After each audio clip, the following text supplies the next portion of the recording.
Hello and welcome back to the Football Chat podcast. It's episode 114 today. We'll be discussing Mauricio Pochettino to Chelsea and a plethora of other topics. But we will start with Pochettino to the Blues then. Appointing a former Tottenham manager is never going to go down entirely well, is it? No, it's definitely going to take its time to win over some fans. But I think if you look at it from a neutral point of view, I think it's decent. I think there's a lot of reservations for Chelsea fans. I know a lot of Chelsea fans have been messaging me over the last few days, like, what do you think of Poch? I'm not too sure. You know, ex-Tottenham manager, not got that title-winning credentials that a lot of other Chelsea managers have. Is he the right man for the job? But given the situation Chelsea are in right now, I think he is a good appointment. I think he is really good at working with young players. I think his style suits the squad we have. And I think he's good at squad building. If you look at the team he built at Tottenham, he was bringing in players like Dele Alli, people like, a lot of Tottenham's recruitment didn't go, it wasn't a roaring success. Roberto Soldado, for example, but the signings I think he made were all right, and I think with the right recruitment team around him, who can get the right profile of player that he wants for his squad, well, I can only see it really being a success if everything works out. The problem is if he's not given the control, if it's not implemented in the right way, well, then we just end up with an ex-Tottenham manager who doesn't really know what they're doing at a big club. Yeah, it's a tough ask. It's a really tough ask to take over this Chelsea side. There's a lot of things that need fixing, a lot of things that need to be changed. It's going to take a while. It's going to take all summer. And yes, does Poch have the managerial ability, and does that Chelsea squad have the quality to win a league title next year? I think it does. But it needs improvement. So I think we desperately need a goalkeeper. I think we desperately need a DM. Yeah. We have to sign a striker because we don't have one currently. One of my concerns is all these problems that he's got to iron out, whether it's the morale, whether it's who's shortening the squad, whether it's tactics. My only worry would be is how long will it take? Because if it carries over, if we're still trying to sort things out, or we're still ironing out things going into next season, we could find Chelsea could find themselves quite a long way off, depending on how. Well, I don't think the title race should be the prerogative, but we have to be in Europe next year. I think that's a non-negotiable. But really. Even we don't want to. But you want to start it strong. You don't want to be in the Conference League spots after 6, 7, 8 games. I still think you can be if we're seventh in the league come the end of the season. I don't think it's necessarily been a bad season. It's a season of progression. While looking back at former Chelsea teams and seasons, we may go, well, that's a massive failure. Chelsea Football Club should be right at the top. Yeah. Ultimately, we're currently 12th in the Premier League, so we can't have the mentality of, we're a big dog, we need to be up there. We have to build up in stages, and at the moment, this squad, however much quality or, proposed quality there is in this squad, it's not showing, it's not working on the pitch, so changes have to be made. It will take time. We can't really, you can't really say much, though. We just have to see, we can only start really talking about it when we see what Poch has put together coming the end of the season, because he might still have a big squad and there might still be problems in the dressing room. We might swing around to the start of the season. We've got rid of the deadwood, we've got rid of the bad attitudes, and it is a really positive vibe of just quality players. I don't think there's much negative attitude at Chelsea right now. I don't think there's a massive problem of morale. The squad just aren't arsed. I don't think there's a massive morale issue either. I can't really pinpoint. But the biggest issue for the problems is that players haven't settled in properly. Well, there isn't a morale issue. Players haven't settled in properly, and the tactics don't work. And at the moment, we've got a coach who's tactically ineffective. I think Jason Tyndall's probably a better manager than Frank Lampard is. So I don't think we've not got the right man in charge right now. But in terms of what Pochettino has to do, obviously we know he has to implement his style.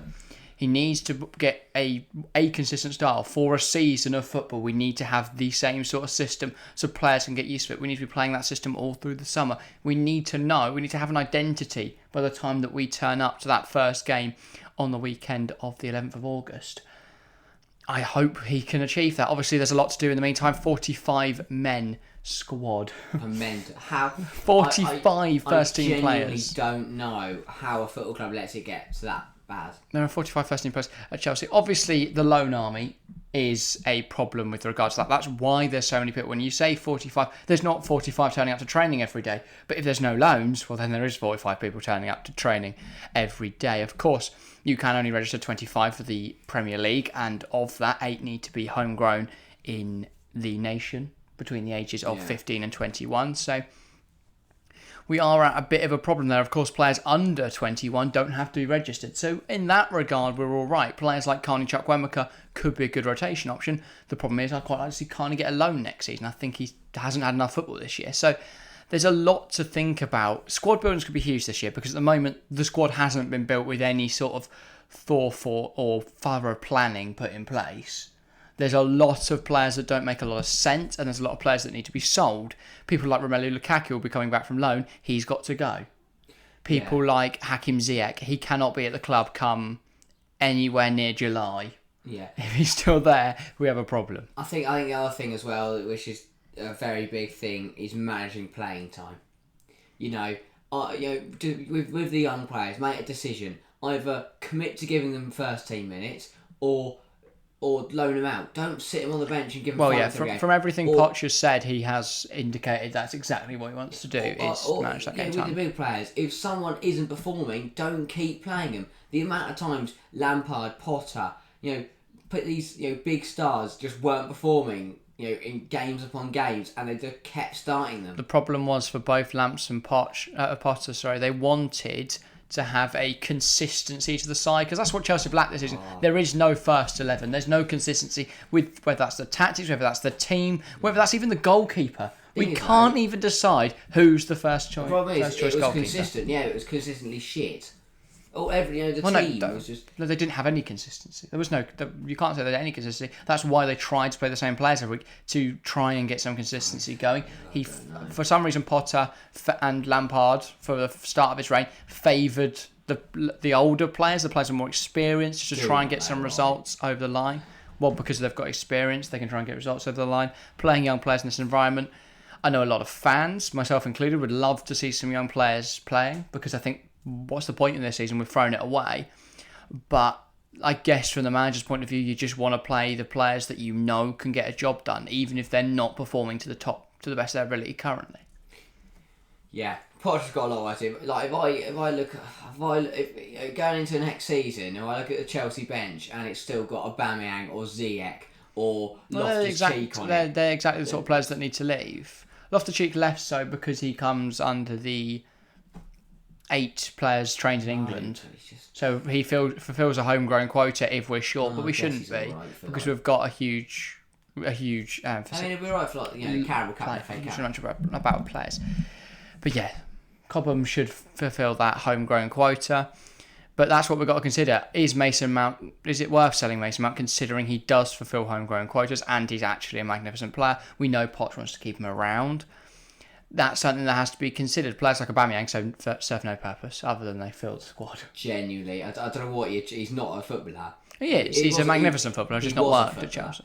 I still think he is. Until we signed him, he was balling out for Barcelona, but he doesn't have that commitment or that desire to play for Chelsea. That's the other problem that Chelsea got to iron out. We've had too many players come in this season and not perform, and that's not because that's not just.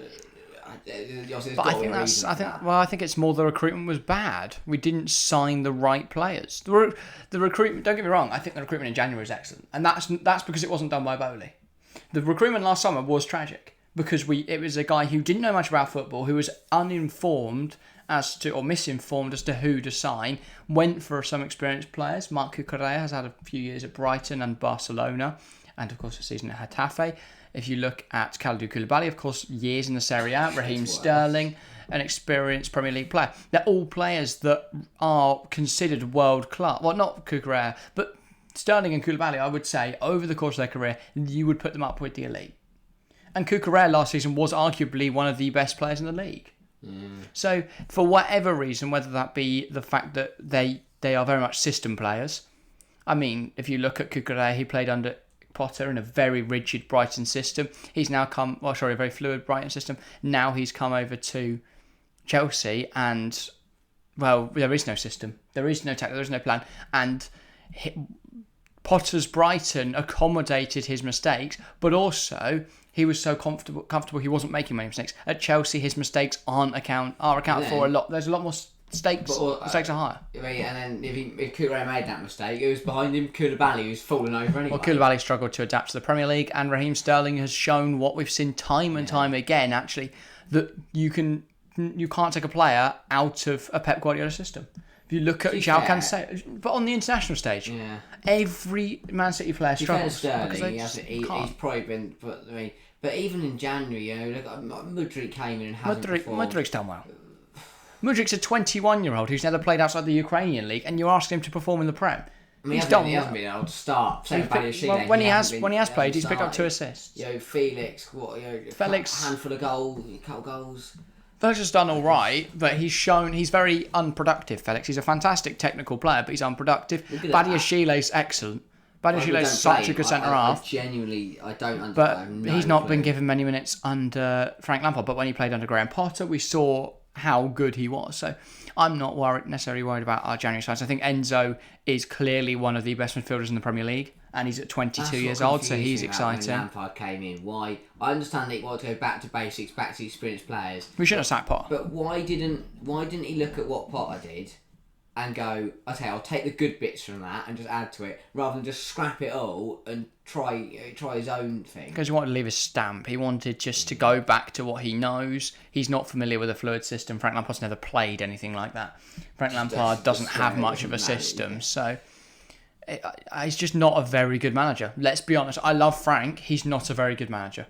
He's not a Premier League quality manager, and it's because he doesn't have experience. No. If you take Jim from the local chip shop and throw him in as a manager, he's going to struggle because he's got as much experience in management as Frank Lampard does. To be fair, Frank Lampard, but he's just been thrown in at the deep end.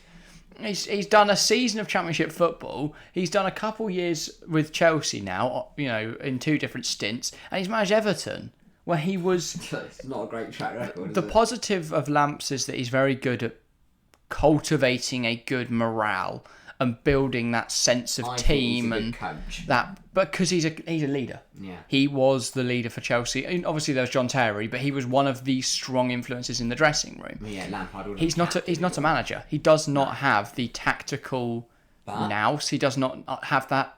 I think it's hard to say he doesn't have the understanding of the game because he's a former player who clearly understands the game well. But from the sideline, he is not very good. But I think Pochettino, the future looks bright. I think Chelsea will be back with a bang next season. I hope so. I think European football has to be that standard. I'm not too asked about the Conference League. I'd like Europa League at the very minimum. Of course, if we can get Champions League, perfect. I would say, so the goals have got to get into Europe. Maybe if you can win a domestic cup.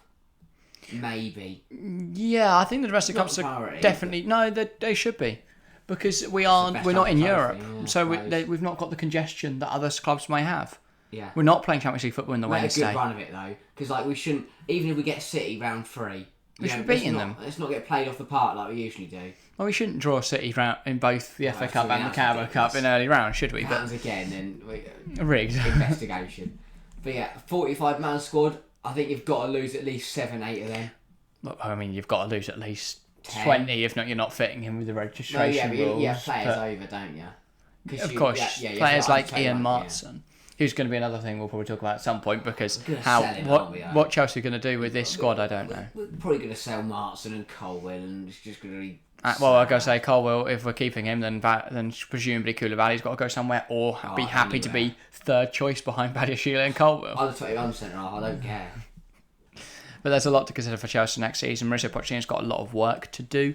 But he's up to the task. But I think, we've got a good recruitment team around him. I think Joe Shields is clearly very capable. We know he's got connections with players like Romeo Lavia, who could be very interesting because he's at Southampton, who are relegated. My only thing with Poch is, does he lack that title-winning ability? Because he does, but we're not title winners. I know, but I'd like to think he's not going to be sacked in the next 2 years. I'd like to think that he's going to build a long-term thing, and then eventually we can go for a long-term success. The thing is, Pochettino, he doesn't have that title specialist, but he's managed Tottenham, where they kept going so close. He never had the resource. And to be fair, he came as close as any Tottenham manager ever has to the title. And, we say he couldn't win a title at Tottenham despite their team being so good. But Mourinho didn't, and Conte didn't. In fact, they failed massively. They fell well below expectations. They've been to other places and done it. But Pochettino hasn't. Pochettino hasn't been going, because he's not as old as those people. He's not 60, 70 years. He won the title at PSG, right? No, he lost to Galtier's Lille. That says it, really. No. Which year was Pochettino PSG manager? I think he did win the title. I think he did win. It was last season, no? If you don't win the title with PSG, then he won it 2022. It was what to say. 2021. They didn't win the title. Christophe Galtier's Lille side did. Isn't Galtier now the PSG manager?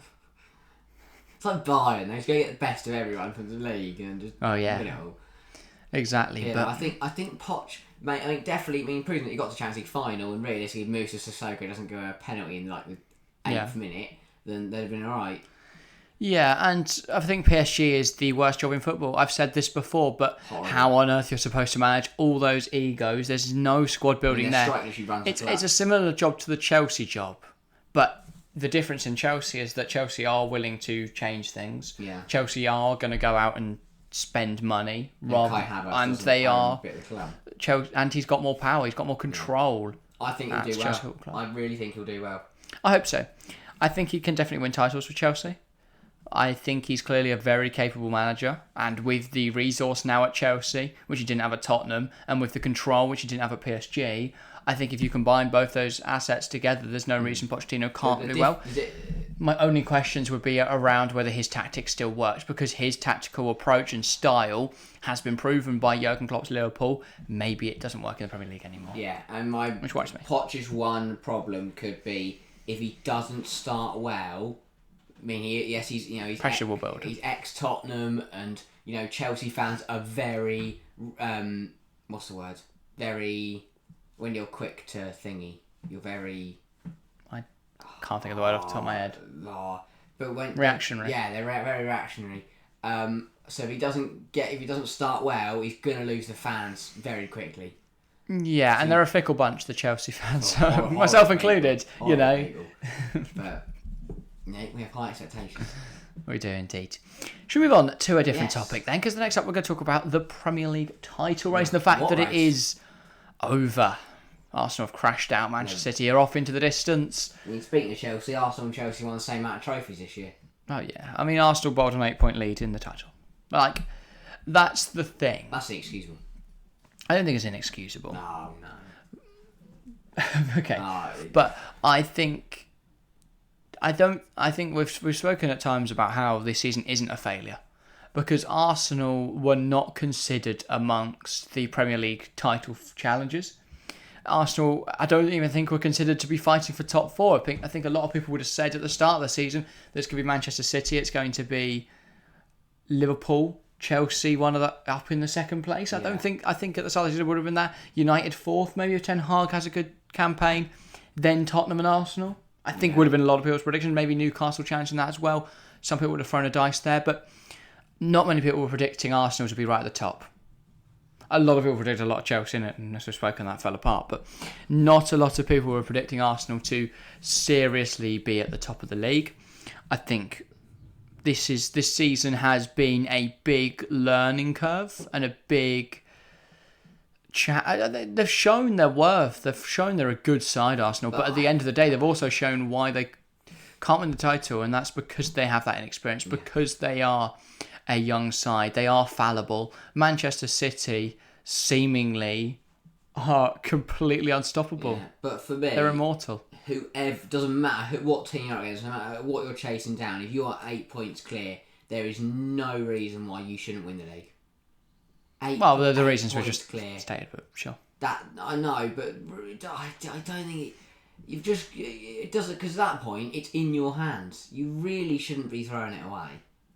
No, but I think if you look at... So let's look at Arsenal's record. Let's forget that they were 8 points clear, because I think that puts a bit of a spin on it that I think is just unjust. If you told me at the start of the season that Arsenal would only lose 5 games this season, they'd only draw 6 games, and they'd win 25 of their 36 matches so far. If City win their game in hand, Arsenal are then 7 points off.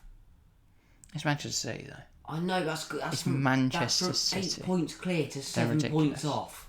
Yeah, but that's because they lost the Brighton game most recently, of course. That's a 15-point swing.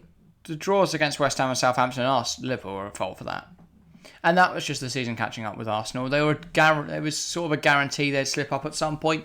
It's just a shame for Arsenal fans, and Arsenal that they slipped up 3 consecutive matches. But also they slipped up in the Europa League before that, and then slipped up in the FA Cup, and slipped up in the Carabao Cup. Yes, they slipped up in every competition. FA Cup, they weren't Arsenal, they had to play Man City. I know, but I thought, I'll be honest, when they got knocked out of the Europa League, I thought, they won't mind that because that will now mean they can just win the league. Focus on the league, yeah. And that's the thing, they threw us, I won't throw them away, but they would have had those trophies in the back of their minds rather than at the forefront. They put those trophies on the back burner for nothing, really. Well, I don't think, I still think Arsenal season's been a success. It has, but I think every Arsenal fan on the planet, if you go to them at the start of the season and say you're going to finish second, you're only going to be 7 points off Man City. But the fact they've been the second best team in England this year and they haven't won a single trophy. I don't know. I don't think that's a massive issue. This is a young Arsenal side. They're going to win things. They threw everything else away in order to go for the Premier League. Is also, does Arteta being manager kind of make it nearly impossible for Arsenal to beat City? No. Because, Arteta's been outschooled countless occasions by Pep now. Yeah, because Pep's a manager with 20 years experience in top-flight management. Arteta's a manager with 2. Quite frankly, it doesn't matter if he was his understudy. But at the end of the day... Steven Gerrard's Aston Villa gave Man City a better game. They still lost though, didn't they? Yeah, they lost 3. They gave him a better game though. They didn't give them a better game. They lost 3-2. They didn't give them a better. They're a Villa side with nothing to play for. Of course, they can just do what they want. I know, but what I think Arsenal will never win the league if they are going to get wiped the floor with by City like they did. But also, Guardiola is not immortal. He's going to die eventually. Oh, I don't believe. Or he's going to leave. Pep will not stay at City. If they win the Champions League, I could fully see Pep leaving this summer. I don't think he will. I think he'll stay another season. I think he'll see out his contract now. But I could see Pep Guardiola leaving City by 2025. But 24. then, I can't remember when his contract's I know you said this Arsenal squad's young, but if they don't win a single trophy in the next 2-3 years... They will win a trophy. Will they, though? Yes. What are they going to win? Wait, City were knocked out by Southampton in the Carabao Cup. But they don't win. That's tin pot, really. Still a trophy. It is, but I mean. Also, if Chelsea won the Carabao Cup this season, we'd not be calling it tin pot. No, wouldn't. Best competition on earth. Arsenal fans, Arsenal players, they're bored winning the FA Cup. They want that Premier League. They can win it. Can they though? Yes. 15-point swing. But mate, this is the Arsenal side's first time being at the top, right? It's the first time that Arsenal have been up there. City have been at the top of the Premier League first time up since there. 2012. Yeah, and look what's happened to them now. They're going to get relegated. Well, I'm sure if I told Arsenal fans you win the league this year, you get relegated. You are waffling, mate. If Arsenal this season were the only competitive team, then yeah, they would have won the league. They weren't Leicester weren't the only competitive team. Yes, they team. were. It's Tottenham. Chasing them down. Tottenham was shite.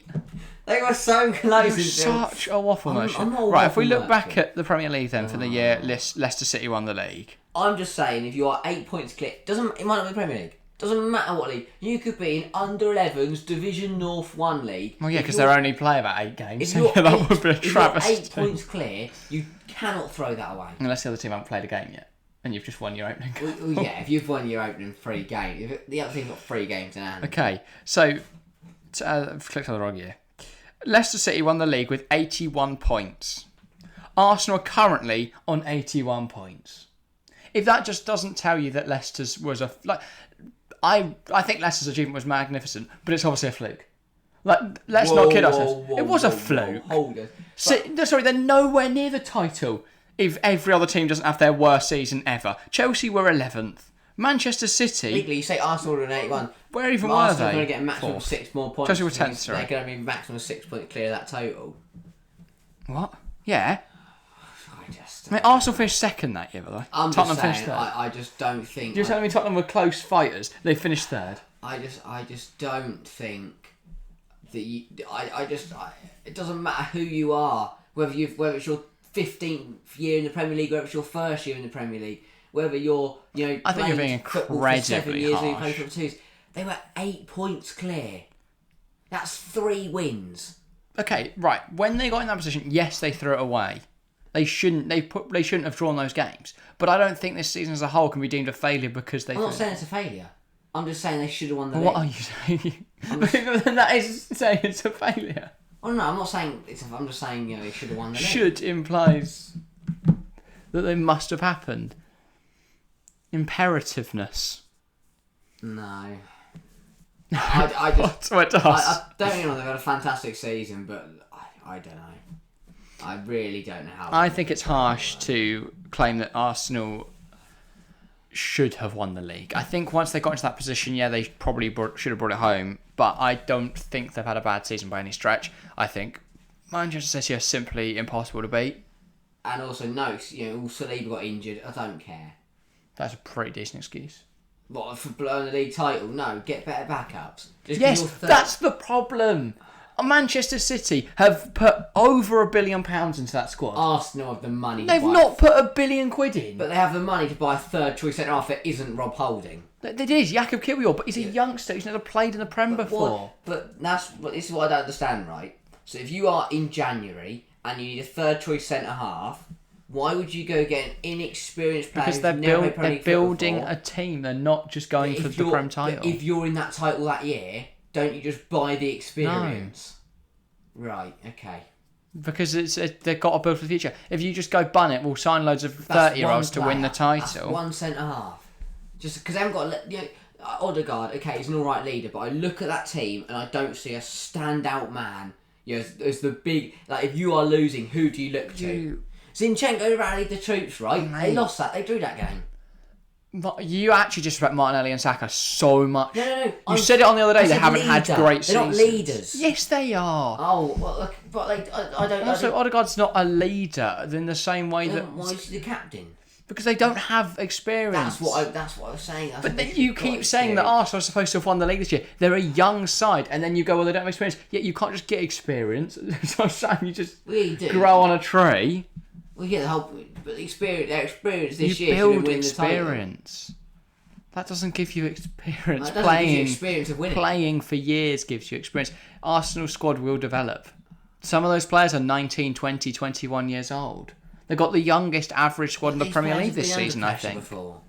And they keep cracking under it. Yeah, because they're kids, mate. I know, but how many... They're a side that have never been up there before. How many times is it going to be? How many times are they going to keep cracking under pressure? This is their first season being competitive. What other year have they cracked under pressure? Not for Arsenal. Saka, Euros final, missed his penalty. You are just chatting shit. He's a 19-year-old that's cared to come on in the last moment of a game to score a decisive penalty. That was on Southgate being shit at his job. Cracking under pressure. Well, it was a 19. You walk out on Wembley with 90,000 people watching down on you after not playing. Top left. Mate, you would either knock it off the ground or put it up in stands. So piss off, mate. It'd go top Saka left. could not be disrespectful. Am I? I'm not a professional footballer. He is still a professional. I don't care how young he is. He's a professional footballer. He should be able to do. You're actually Graham Souness, like fully. You just won't listen to the reason. He's got Paul Pogba. He's got Premier League experience. Oh, no, he's fucking skating around that time of the year, mate. He's injured now. He did come off injured after just 24 minutes the other night. It's not hilarious. There's a player gone down with an injury that could hurt his career, and you think it's hilarious. His career's ruined. His career's already He's a magical player, Paul Pogba, who struggled with injuries this year, and you think it's hilarious that he got injured. He's skiing. He's not injured. He got injured. No, when he was injured, he was out in the Alps. And? Sorry, I mean, it's funny. When you get injured, are you just going for a casual ski? A waffle match. And... I forget that. What's that? I don't know. Okay. Damaged ACL. Get me to Switzerland. He didn't damage his ACL. Well, no, I'm saying he made an injury. It's an injury I could name. Okay. Jason Tyndall. Yeah, what a legend. What an absolute legend. Our final topics before we get into your questions and the rumour mill.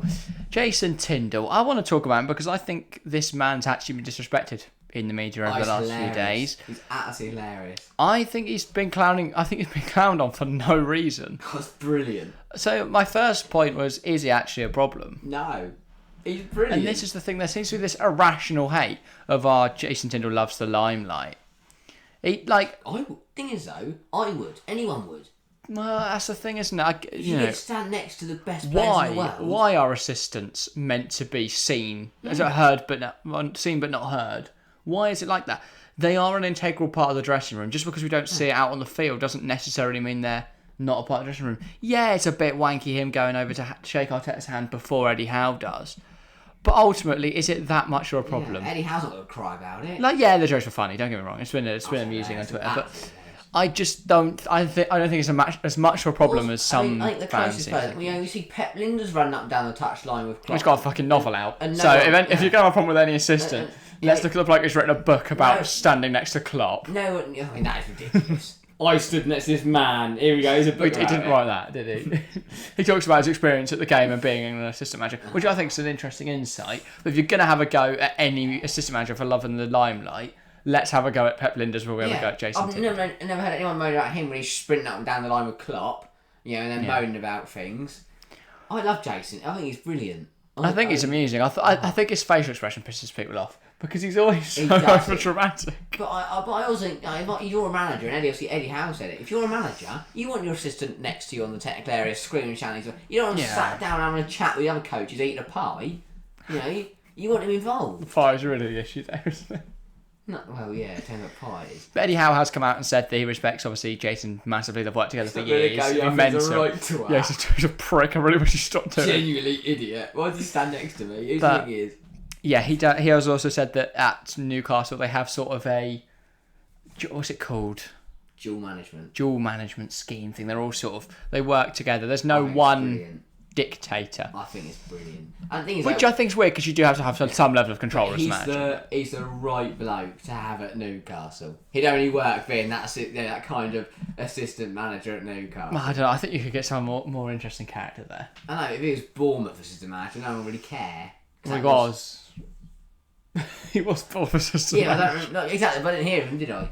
I only heard of him until he joins Newcastle. Well, no, you didn't. No, it's because he's been there for a year and a half and you've not heard of him. It's just because this one Twitter account who has this irrational hatred of the bloke. I think he's quality. Has just blown up in the last sort of week. I want Eddie Howe to get touchline banned so we can have Jason Tindall actually be the manager. Press conferences and stuff. Press conferences with Jason Tindall. But yeah. I think just say what he thinks. Another point then, is the joke dead? No, never. I think all jokes die eventually. I do feel that actually the corporate accounts on Twitter tweeting out about it, like BT Sport putting out a graphic where it's all him. So, But their new name's dead. Big up TNT. TNT. Genuinely, they've called themselves an explosive device. Yeah. From a video game. Obviously, it does exist in the real world, but for me, TNT only exists in Minecraft. I want to blow up BT anyway. It just doesn't make any sense. I'll blow up that BT. Why have they called it TNT? There's a separate point. What does it stand for? Nothing. Is it the network? Well, that doesn't make any sense. TNT. The new talk. The Nancy twats. They've got Savile on it. He does final score now. It's just I knew it said neutrality, but there's zero neutrality on a BT. Yeah. Rio Ferdinand's there on a Thursday night when United in the Europa League. This is what he does. Oh God, listening to Rio on the Inter AC He's game. never seen an atmosphere before. He's never been in a room with so much atmosphere. That's all he said. Anyway, long live Jason Tindall. Long live him. If I could be weird if we wished him dead. But yeah, long live him. Can we get him an NBA? No. Up next then, a new segment for the show. We thought we'd introduce this. Audience questions. It's not a brand new concept that never seen before in podcasting, but we put out a little message. We put a little thing on the Instagram story. I will just quickly check there's been no message. Indeed, link in the description of the YouTube. If you're on Spotify, then search _ the football chat _. But so we put that out on the Instagram. We put it out on the YouTube community for all the people watching on YouTube. So we asked for some questions. So we've got a couple of questions that we're going to run through today. Of course, we will shout out whoever came up with these questions, whoever wanted them answers. And the first of those is from Rob Lowe on Instagram. He asks, where do you think Ipswich will finish next season? I'm guessing this is probably someone who really enjoyed our pod from last week. If you haven't checked that out, we spoke about the League One season as a whole. Obviously, Plymouth and Ipswich getting promoted, and obviously then the playoffs now currently ongoing. Where do you think Ipswich will finish next season? Ooh, mid-table. That'd be my sort of guess. Yeah. I think they can get top half. I think around 10th. Yeah. I think they could be in the playoffs early season, maybe. I think they'll start fast and maybe tail off. That seems the most logical. They won't be. I don't think they'll be in any. I think they'll definitely be in the playoffs at some point. I think they'll be in the playoffs at some point, and Ipswich fans will be going, "Oh, we're going to do it. We're going up back to back," and then they'll slip out, and then they'll start going, "Oh, well," like Arsenal fans have. Yeah. They'll go, "Oh, well, we weren't expected to this season," but yeah, they're not expected to. Top half will be a very good achievement for them. Up next then from sports genre, we've got a couple questions from sports genre. The first of which, how do you build football infrastructure in a country like India? Is it money or is it encouraging young kids to play football? So obviously we spoke about this a couple weeks ago now, about a month ago actually, where we spoke about the Japan national side. So Japan sort of came from nothing. They developed the J League. They got young talents invested in football. I think it's a mixture of the both. I don't think buying talent to come and play in Japan and then if in this case it was India, I don't think buying talent to come and play in India and then hoping they teach other players, I don't think that necessarily works. But an investment into coaching, an investment into getting young players playing football, it's going to take a lot because Japan didn't really have a national sport. So if anything, it was already football, and it's just that there's become more of a focus on football, and they've decided to. Obviously, the J League helped because that meant there was actually a professional league in Japan that made sense and was profitable and stuff like that. Yeah. With India, they have the issue of it's not the most popular sport. Cricket is definitely the most popular sport in India by far. I think football would be a second. I don't think it's a close second at all, but I think it's second. Obviously, I'm not too familiar on the sports culture in India, so I'm sure there'll be some more knowledgeable people in the comments. But I think the problem for, let's say, India, because that's the one mentioned in the question, is that they don't have that. There's not that infatuation with football. Yeah. Where Japan, it was their most popular sport and now definitely is. Yeah. The Japanese people absolutely love football. With India, it's going to be a culture shift, and that will take a lot longer than just building an I-League. Yeah. But it can be done. We've seen it. It's possible. I don't think taking the Qatar, the Saudi, the China, the US route necessarily works. Of just, let's go and buy Liam Ridgewell. That's not achieved. But they go and get stars like Beckham, like Ronaldo to come and play in their domestic league and get more eyeballs on the league. While that works well in the short term, I don't think it breeds any long-term success. So it's going to be about investing in facilities are a big thing, investing in coaches, making sure that there is enough finance behind the league that maybe the government will have to invest in for a few years until you can get things like television rights and stuff like that. But infrastructure as well. Because you have to have the stadiums, you have to have the right facilities for players from abroad to want to come over. It will require immense financial investment and time and effort. It's not going to be an overnight job. As I say. But yeah, it's definitely possible. Definitely possible. Next up then, again from sports genre, what do you think about the new Champions League format? Of course, we did do a full podcast on this, episode 33, I think this was. Blimey. I think 033. I was trying to find it this morning, but I will just double check. Actually, got quite a lot of experience in this format through playing Football Manager. Because if you have played Football Manager, they do introduce the format once you get to 2026. I don't mind it, to be fair. FIFA might draw the games a lot less reasonable than Football Manager do, because in Football Manager they're quite reasonable. I like it. Well, no, so we know that it's going to be two teams, so there'll still be pots. Pot A, pot, and I think you get pot two from pot B, two from C. Yeah. Exactly. So you'll get a nice, reasonable, even spread of teams of your nearer to your quality and teams that might be better than you, worse than you. And I think I like it. I really do. It gives us there's still that thrill of the knockout stages. Episode 033, so episode 33 of the podcast, the new Champions League format is a disgrace. That is almost a year ago. Why do you call it a disgrace? I think I like the format, but that was a clickbaity title. So if you want to go that back, because obviously I think at the time the disgrace part is that there are two coefficient spots, so reputable teams get it. I don't think it has a massive impact. ultimately they're teams that should be in the Champions League anyway. Yes, it protects Europe's elite, but I think it's a good compromise to the Super League. Though.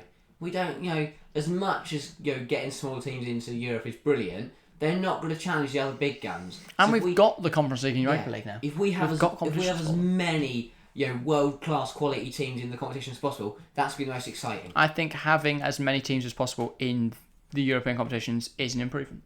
Because there'll be 36 now in all competitions, which if I do some quick mental arithmetic is 108. 108. So there's definitely going to be... Yeah, it's 108, 30. Yeah, 36 times 3. But so there's definitely going to be more teams in Europe, which I think is a good thing. You can get more and more teams.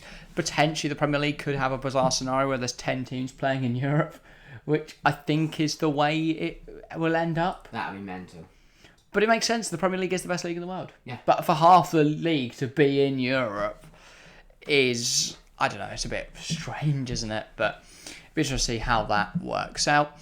I don't have any issue with the format. I think the format works. I think it, if anything, creates a more interesting group stage. I think at the moment the group stage is fine, but we can get some big boring draws. We do end up with games that maybe we don't care about. We stream all the group stages, of course. At some point we get, by the end of it, we're just watching PSG Real again. Yeah, it's because with the latter stage of the competition, the fact that they're 2 legs, you already see the same game twice later in the competition. Let's not have that in the group stage, and now you're going to get 8 different games for every single team, complete random fixtures. Of course, there's going to be difference because someone in pot 2 may be worse and someone may be better. So you might get handed a nice fixture list, but if anything, that could just benefit a random team. Maybe we see more difference. Maybe we see more chaos in the Champions League. Hopefully. That's what we want to see. We want to see more difference. We want to see more excitement. Ultimately, the cream should rise to the top because if you're in Pot A, you should beat all the teams in Pot B, C, D. Yeah. Ultimately, then you're going to end up with 18 points with 2 games to play. So you're probably going to be fine. I don't think we're going to see situations where many big teams are knocked out unless they perform badly. But that doesn't come until 2025, right? Or maybe it's even 2020. No, it's 2025. 25. It might be 24, but I think it's 2025. But yeah, that will be interesting. I don't think it's next year, is it? No. I know it's not 23, 24. I don't think it's 24, 25, but I might be wrong. Because that does sound right, 24, 25. 24, 25. Okay, so that would be the year after next season. Then. So we've got one more season left in this old format. Yeah. But yeah, up next then, some more questions from the sports genre. We've got 2 more to run through, and then we'll get into the room mail. But yeah, next up, is Haaland over-reliant on Manchester City midfield generating chances for him? No. I agree to some extent.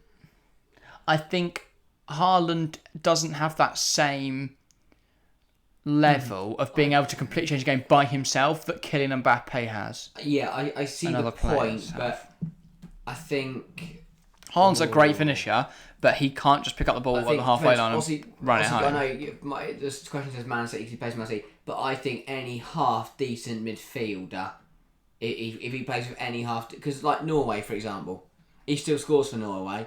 The Norwegian midfielders still crate for him. I'm not saying Norwegian midfielders are bad. They're not, but they're not the quality of Manchester City midfielders. Yeah. Well, if you're Martin Odegaard, obviously, then you kind of are. But apart from Crash Xhaka, mate, class. Partey would. He wouldn't start every match, but he'd rotate in and out. But even for Norway, like he scores goals for Norway. Yeah. But the other one, apart from Odegaard, the other Norwegian midfielders aren't as good as Man City, but they still crate for him, and that's the thing. I think any half decent player. I thought about Arsenal. I wasn't really. But any half decent player that can get the ball to his feet, like it's going to crate for him. Yeah, the thing is with Haaland, you don't need to even create a great chance. You need to create a half chance, and he can bury it. So I think I agree to some extent. All right. And then the final question: do you guys play football? If so, which position do you play?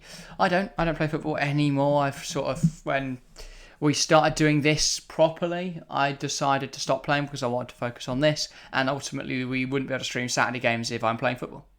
We wouldn't be able to do 12:30 kickoffs. So I decided, and also Tuesday nights, midweek streams. I would have been training, so we wouldn't have been able to do Champions League games. So I decided for the show it would probably be better if I didn't play. And also we sort of came out of lockdown and I was slow and unfit. But yeah, you still play though? Yeah, I do still play. If you do watch the streams, you'll know I'm not there on any of the Champions League nights on Tuesday, which is a bit disappointing. But yeah, no, do play football. Still a centre half. Well, I say still a centre half, kind of change it. But I've only got 1 year left, so after next year I'll be done and dusted, which means I can watch the Champions League nights on Tuesday. Well, unless you sign for a under 18 side. Unless I do, but I'll be interested in that. But yeah, that's all the questions. Of course, if you want to get involved with the show next week, put them out. I will probably put the same sort of thing out on Sunday evening at some point. So look out for that on Sunday and Monday. And if not, if you've got a question at any other time, then join the Discord and put it in there, and we'll add it to the list, or DM us on any social media. But yeah, if you want to get involved with the show, then make sure to do that. Up next then, the rumour mill. And to start, I've got one we've not got on the board. Oh. Because one has just come in my Twitter notifications, and it's about Chelsea's bid for Rafael Leao. Now, Chelsea have not bid yet, but they are preparing an offer for Rafael Leao. Unfortunately, it is an Athletic article, so we cannot click it because I do not pay for the Athletic. But we can try and see the preview here. But yeah, so that's... Do you think Leao would be a good... Oh, so good. Signing for Chelsea. So good. Well, he has just signed a new contract, hasn't he? But look at AC Milan. Yeah. Out of Champions League, having meetings to their ultras at away games. You know, yeah, he wants to leave, understandably. I don't know though. Well, he signed a new contract, probably not. But if he does probably now, after he's seen what's happening. He's not going to be playing Champions League football next year. He signed a new one like literally last week, didn't he? He's going to regret that. To 2028, but yeah. So I don't really know. I think Chelsea will still offer for him, probably, because it's Chelsea. We have no idea how the transfer market works, but I think it'd be a great pickup. Equally, we have got Madrid. We have got... Who else plays for Chelsea? Sterling, who both play on the left. Oh, there's a lot of these rumours involve Chelsea. There are a lot of rumours, and the next one does involve Chelsea because it is Emiliano Martinez. Of course, the Aston Villa goalkeeper was a hero at the World Cup in November with Argentina, and now he is being touted with some of the big sides in the Premier League. Manchester United, Tottenham and Chelsea all interested in the Argentine shot stopper. Of course, Aston Villa would very much like to keep him. Oh, Villa fans really want. He wants the move though. He wants the move. I mean, it makes sense. United, Tottenham, Chelsea, Tottenham's could do with a new keeper. Tottenham's a downgrade. Whether they get European football, if Chelsea's definitely a downgrade of Chelsea get European football. You're telling me Chelsea haven't got European football, and Villa might. Villa could beat Tottenham to European football. That's then Chelsea and Tottenham, who would be a downgrade because United's an upgrade though. United is and an in that Ten Hag system, he would do well. But he would end up beating up Bruno Fernandes. He probably would punch him in the face. But I still think Emi Martinez deserves that step up. He's a fantastic I would love to see him at Chelsea. I think if Villa don't get Europe, there's no reason we can't make that happen. I think there's definitely better options out there. I prefer my nan, but I can understand from Chelsea's perspective why we want to go for Emi Martinez, and I can understand from Emi's perspective why he wants that step up. But he is very good. His stock's at the highest it will ever be right now, and if you can get a move to a top club, then you've got to take it. You've got to take it, but it will hurt for Villa. And I'm assuming you as a Villa fan will be crying unless he joins Chelsea, of course. Because I don't know who Villa would then go get. Because if not, it'll be like... You could definitely get a good keeper, though. Yeah. Let's go keep his out. I do not want Robin Olsen to ever play and goal ever. Albon Lafont. He's just not A. Martinez, though, is he? He's a quality goalkeeper. He is, but he's not single-handedly the reason why Nantes got to the cup final this year. Single-handedly the reason why they're not getting relegated currently. Again, he's just not A. Martinez. He isn't. He's not. I think he's the best goalkeeper in the world. That is true. Next up, Arda Güler. That may be a name you're not too familiar with right now, but I'm promising you over the next... I was telling the audience, the people we're talking to right now. That may be a name you're not too familiar with right now, but it is. I'm promising you that will be a name you will become familiar with over the next few years because he is incredibly talented. Turkish playmaker, very exciting young player, 18 years old, currently playing his trade at Fenerbahce, and he's very popular amongst Fenerbahce fans. They love him because he's one of their own. He's a homegrown talent who is absolutely sensational. Put up some incredible numbers in the Super League this year. What's A. Martinez bad rumour from my point of view? Of course, because you don't want it to happen. But yeah, Arda Güler linked with Newcastle. Ooh. Do you think? I mean, that's a no-brainer for him. Well, of course. His skill set, I think it brings a lot to Newcastle. It adds another dimension to their attack. It's a great rotation option. If they're playing European football next year, they're going to need players that can rotate. Indeed. He's a young player. He's going to develop. He's only going to get better. And I think Newcastle could do a lot worse than signing Ardagula. I think, especially since he's got a, relatively low release clause. If he gets up to so at the moment, it would be £4 million. If he plays a certain amount of minutes for Fenerbahce, unless he plays a certain amount of minutes, he's got to get another 200 minutes, I think, in the rest of the season, or 100 minutes in the rest of the season.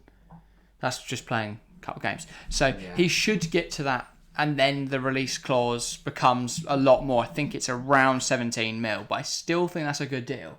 Oh yeah, I think that's a very good deal. That's a cheap deal for a very good player, very exciting player, and for him, he'd get to play European football at the highest level. He'd get to be coached by Jason Tyndall. It's a no-brainer. It's a no-brainer. Rumour rating? 100% yes. Oh, that's okay. Good rumour, bad rumour. Good rumour. Thank you.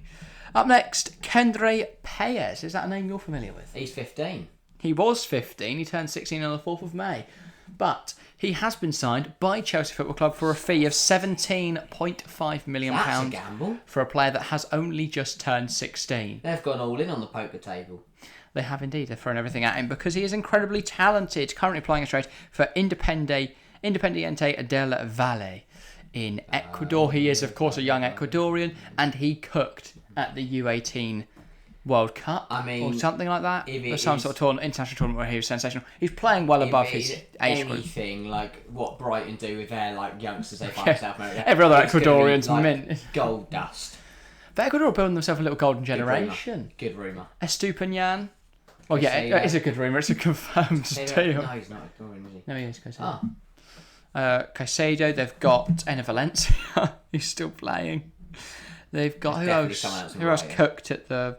Definitely someone else from Brighton. Yeah, there is. I'm going to check the Ecuador team now. But someone else absolutely cooked at the World Cup, and I can't remember. Or we expect... Oh, Jeremy Sarmiento.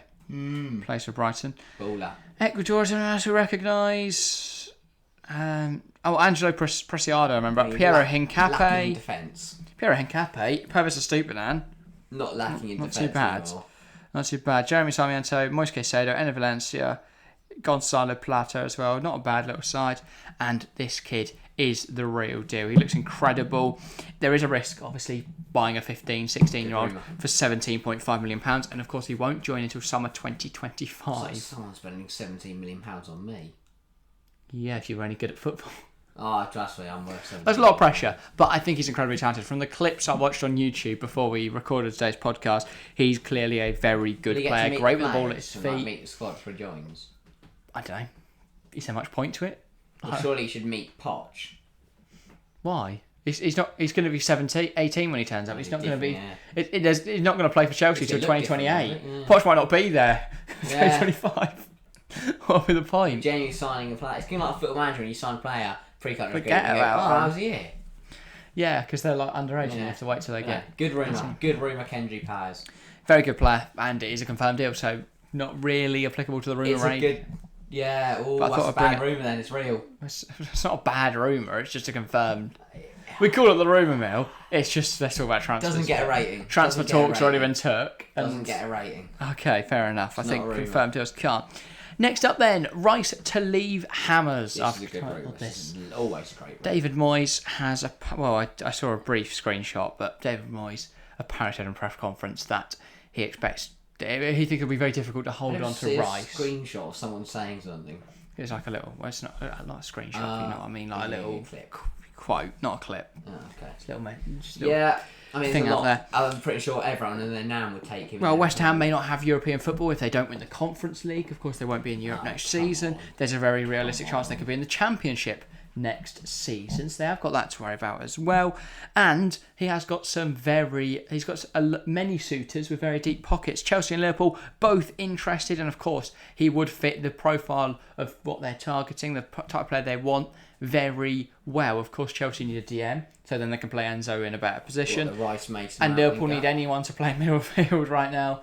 So That would also be funny, wouldn't it? If Mason Mount leaves Chelsea and that's when Rice joins. There's always been this thing about, they're besties. They could both go Liverpool. They could both go Liverpool. But they're they're besties and they should be playing together at Chelsea and then they both play together at Liverpool. Or when Rice gets to Chelsea, Mount's left. Cry. But yeah, of course, we haven't spoken. Mason Mount is not one in the rumour, but he could be one because, of course, he is linked with Liverpool and Arsenal as well. Good rumour. Good rumour. I think he will likely move on this summer, whether that's to Chelsea, whether that's to Liverpool. Well, that's to Arsenal, looking to bolster their team, of course, with some wealth they found from finishing second in the Prem.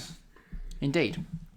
Up next, then, Victor Gyökeres. Gyökeres. You should be familiar with him if you've watched any Championship football this year, but the Coventry striker has torn apart the Championship, many goals this season. I think he's up there for the Golden Boot. I can't remember how many he's got exactly off the top of my head, but he has guided them to the playoffs. And if they don't get promoted, which they could definitely get promoted, in which case you'd imagine he stays. But if they don't, then he's already got some clubs lurking around him. Indeed. Wolverhampton Wanderers, Crystal Palace and West Ham all interested in Victor Gyökeres. Of course, he's been sensational this season, lighting up the Championship, and a Premier League move would suit him well. We know that Premier League clubs would be interested in him, and he would do well there, the young Swedish striker.